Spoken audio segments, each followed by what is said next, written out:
Anda kembali menyaksikan Breaking News Kompas TV, Saudara. Bareskrim Polri selidiki dugaan tindak pidana atas munculnya kayu gelondongan saat banjir besar di Sumatera. Berikut pernyataan Brigjen Muhammad Irhamni, Direktur Tindak Pidana Tertentu Bareskrim Polri yang secara eksklusif kami wawancarai beberapa saat lalu.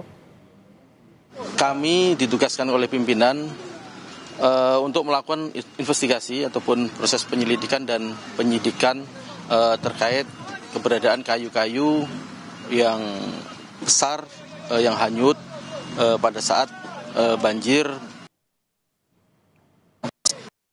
Batang Toru dan Anggoli. Kami berdiri di daerah Das Anggoli, tepatnya di Desa Anggoli, yang mana kita lihat di dua jembatan ini, di dalam Das Anggoli dan Das Garuga, Batang Toru. Das Anggoli dan Garuga itu ada dua jembatan, yang mana jembatan itu tertutup oleh kayu sehingga air melimpah menghantam pemukiman warga, sehingga kurang lebih ada 1.000 pemukiman yang hanyut. Tinggal ada kurang lebih 44 dan yang belum ditemukan saat ini 22 orang.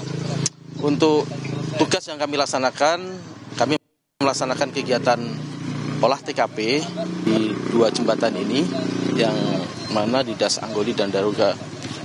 Kami temukan ada 10 jenis pohon, yang mana kami akan cocokkan kami bawa lab dahulu, kemudian jenis-jenis apa saja, dan kami cocokkan ke daerah hulu.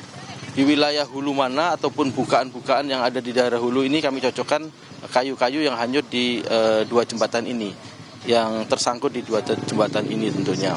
Menurut data yang ada, citra satelit dari Kementerian Kehutanan, bahwa di atas hulu Das Anggoli dan Garuga ini ada 110 bukaan. Tugas berat kami tentunya memastikan kayu-kayu yang kami temukan di TKP ini identik dengan bukaan-bukaan yang ada di 110 tadi. Oke, ada 10 jenis kayu yang ditemukan oleh Bareskrim dan juga nantinya akan dibawa ke lab. Lalu Pak Irham nih, yang juga ingin saya tanyakan adalah apakah Polri ini melihat indikasi kuat bahwa kayu-kayu tersebut berasal dari aktivitas pembalakan liar? Anda juga mengatakan tadi ada 110 bukaan juga yang nantinya 10 jenis pohon ini yang ditemukan akan dibawa ke lab untuk dipastikan kayu-kayu itu apakah berasal dari 110 bukaan tersebut atau bukan.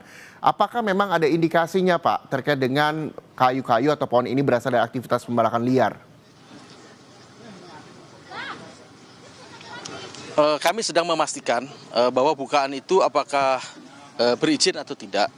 Tentunya kami mohon waktu untuk memastikan itu, karena situasi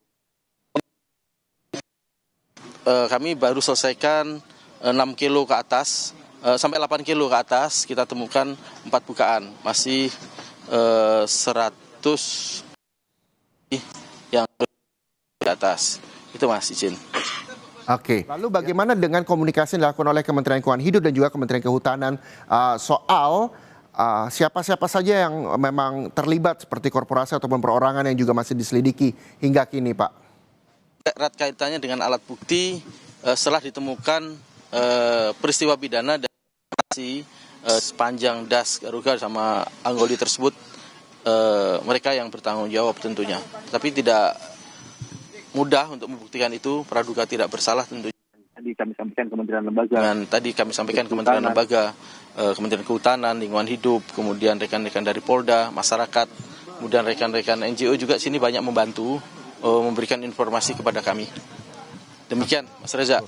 Terkait dengan perjeratan saksi sendiri, sanksinya sendiri Pak Irhamni, seperti apa yang nantinya akan didapatkan? Tentunya kalau berbicara proses penyidikan, tentunya sanksi pidana. Akan tetapi bagaimana kami harus membuktikan pertanggungjawaban mereka, bahwa mereka yang berbuat tentunya, Mas Reza. Berikan waktu kepada kami untuk membuktikan itu. Kami mohon dukungan dari rekan-rekan semuanya, rekan-rekan media selaku social control tentunya